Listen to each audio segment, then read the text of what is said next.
Assalamualaikum warahmatullahi wabarakatuh. Semangat pagi anak-anak hebat. Bagaimana kabarnya?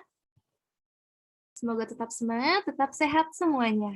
Baiklah anak-anak, sebelum memulai pembelajaran hari ini, mari kita awali pembelajaran kita dengan membaca basmalah. Bismillahirrahmanirrahim. Baik, pertemuan kali ini yaitu bahasa Indonesia. Nah, pada pertemuan kali ini kita akan membahas mengenai apa itu ide pokok, kemudian bagaimana teks laporan, dan ini masih dalam tema 1, selamatkan makhluk hidup. Tujuan pembelajaran kita hari ini adalah menemukan dan mengembangkan ide pokok dari laporan pengamatan. Pertama-tama perlu kita ketahui apa itu teks laporan. Teks laporan hasil pengamatan adalah teks yang berisi informasi berdasarkan pengamatan yang sudah dilakukan. Jadi, misalkan kita sudah melakukan pengamatan dan kita menyerahkan laporan dalam bentuk teks yang isinya adalah informasi. Seperti apa itu teks informasi? Kamu bisa lihat di buku paket kamu di halaman 3 itu adalah contoh dari teks laporan, yaitu tentang perkembangbiakan tanaman padi. Nah, teks laporan ini biasanya berisi tentang informasi umum, fakta-fakta, dan juga simpulan. Nah, teks laporan juga terdapat ide pokok. Apa itu ide pokok? Kita akan bahas lebih lanjut. Bagaimana mencari ide pokok? Nah, sebelumnya kita mencari ide pokok, kita harus tahu dulu apa itu ide pokok. Ide pokok adalah gagasan utama atau masalah pokok yang dibahas dalam suatu paragraf. Ingat, ide pokok adalah gagasan utama dalam satu paragraf. Bagaimana cara menentukan ide pokok? Menentukan ide pokok yaitu memiliki langkah-langkah. Yang pertama, kita harus baca isi paragrafnya dengan seksama. Kemudian kita menentukan kalimat utama dan kalimat penjelas. Dan menentukan informasi yang ada pada kalimat utama. Nah, sebelumnya, pasti kamu sudah tahu kan tentang apa itu kalimat utama? Betul, di kelas 4 atau kelas 5 kamu sudah mempelajari kalimat utama. Kalimat utama adalah kalimat yang menjadi inti, ya, kalimat yang menjadi inti atau dasar pengembangan sebuah paragraf. Jadi kalimat utama adalah inti dari paragraf. Kalimat utama terdapat 2, yaitu yang pertama ada di awal paragraf, kemudian ada di akhir paragraf. Kalimat utama yang berada di awal paragraf disebut dengan paragraf deduktif. Berarti dari umum ke khusus. Nah, untuk yang kedua ada di akhir paragraf, yaitu paragraf induktif. Kalimat utama yang terletak di akhir paragraf dinamakan paragraf induktif. Contoh kalimat utama. Di Indonesia, padi menempati urutan pertama sebagai sumber bahan makanan pokok sebagian besar masyarakat. Beberapa daerah penghasil padi terbesar di Indonesia, antara lain Jawa Timur, Jawa Barat, Jawa Tengah, Sulawesi Selatan, dan Sumatera Utara. Kamu bisa lihat di sini, kalimat utama adalah kalimat inti dari paragraf ini. Kira-kira, coba kamu pahami, mana yang dimaksud dengan kalimat utama, atau mana kalimat utama dalam paragraf ini? Betul, kalimat utama ada di awal paragraf, yaitu di Indonesia, padi menempati urutan pertama sebagai sumber bahan makanan pokok sebagian besar masyarakat. Karena inti dari paragraf ini adalah mengenai padi yang merupakan sumber bahan makanan pokok. Nah, barulah di kalimat selanjutnya dijelaskan ada di mana saja padi itu. Oke, penghasil padinya ada di Indonesia antara lain Jawa Timur, Jawa Barat, Jawa Tengah, Sulawesi Selatan, dan Sumatera Utara. Sampai sini paham? Tuh, kalimat utamanya adalah tadi di Indonesia menempati urutan pertama sebagai sumber bahan makanan pokok sebagian besar masyarakat. Nah, bagaimana dengan ide pokoknya? Ide pokok adalah gagasan. Nah, gagasan ini sebenarnya bisa kamu dapatkan dari kalimat utama. Baik, Miss ulangi. Ketika kamu akan mencari ide pokok, yang paling pertama kamu lakukan adalah mencari kalimat utama. Setelah mendapatkan kalimat utama, untuk mendapatkan ide pokok, kamu lihat dari kalimat utama ini. Apa gagasannya? Apa idenya? Yang bisa kamu dapatkan dari kalimat utama. Betul, ide pokok bisa dikembangkan dengan bahasa kamu sendiri, tidak harus dengan bahasa teks. Sekali lagi, Miss ingatkan bahwa ide pokok bisa dikembangkan dengan kalimat kamu sendiri tanpa harus menggunakan bahasa teks.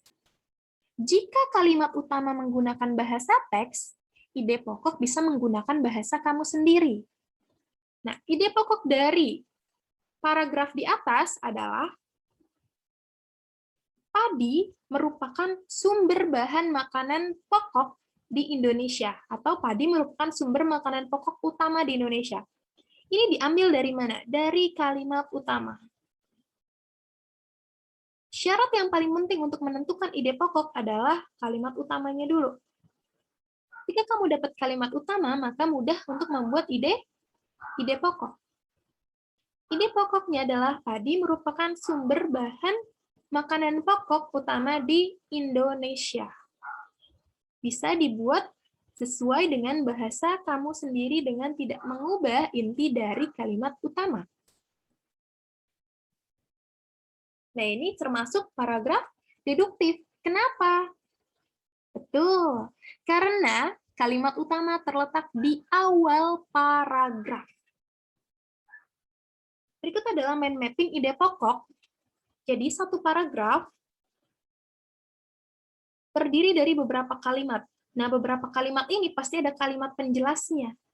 Pasti ada satu kalimat utama. Yang tadi Miss bilang, kalimat utama ada di awal atau di akhir. Nah, dari kalimat utama ini bisa diambil satu ide pokok. Inilah yang akan kita pelajari. Ya, jadi yang lain selain kalimat utama adalah kalimat penjelas. Kalau di teks sebelumnya, kalimat utamanya adalah di awal kalimat, berarti kalimat kedua ini antara beberapa sampai dengan Sumatera Utara ini adalah kalimat penjelas. Ini adalah kalimat penjelas. Berarti yang sebelumnya adalah kalimat utamanya. Ingat, kalimat utama adalah kalimat yang inti. Dan bahasanya adalah bahasa teks. Ide pokok adalah gagasan utama dalam satu paragraf yang bisa kamu ambil dari kalimat utama. Jadi pertama-tama, untuk menentukan ide pokok adalah menentukan dulu kalimat utama. Kalimat utama ada di awal atau di akhir paragraf. Betul. Baik, kita akan literasi, kita akan baca teks. Silakan dibaca buku paket di halaman 3, buku tema 6A, Perkembangbiakan Tanaman Padi. Nah, ini tadi contoh teksnya sudah Miss baca, yaitu teks paragraf pertama. Kemudian coba Miss akan bacakan di teks paragraf kedua. Tanaman padi merupakan tanaman semusim dan termasuk golongan rumput-rumputan. Ciri-ciri tanaman padi antara lain berakar serabut, daun membentuk sempit memanjang atau lanset, tulang daun sejajar, batang sangat pendek dan berbentuk dari rangkaian pelepah daun, bunga tersusun sebagai bunga majemuk, dan sulit dibedakan bagian buah dan bijinya karena berbentuk bulir, hampir bulat hingga lonjong yang terbungkus dalam sekam.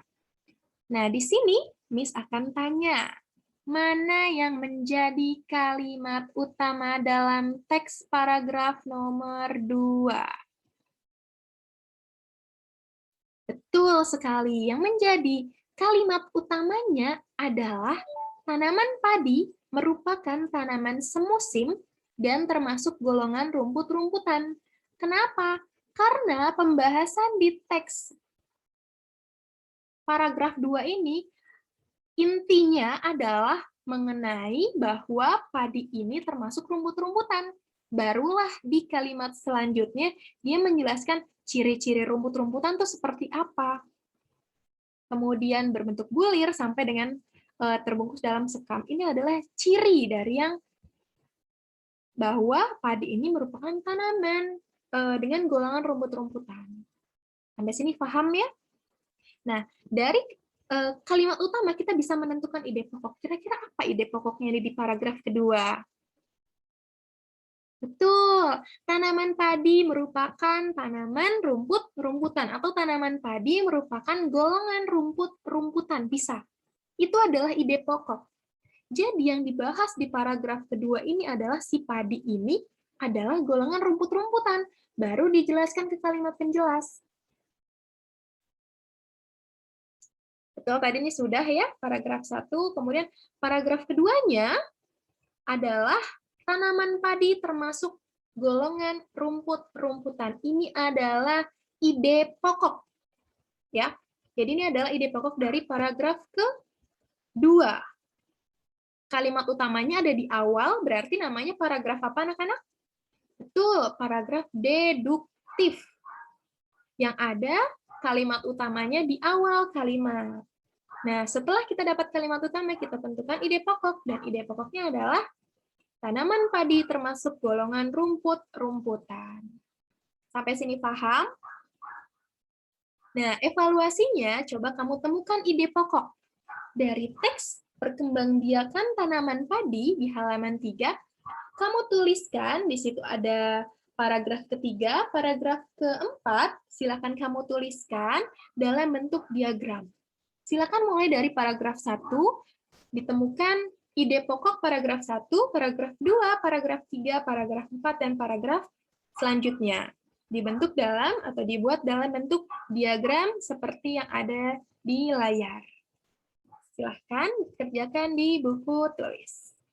Terima kasih, mari kita ucapkan hamdalah, alhamdulillahirrabbilalamin. Terima kasih, assalamualaikum warahmatullahi wabarakatuh.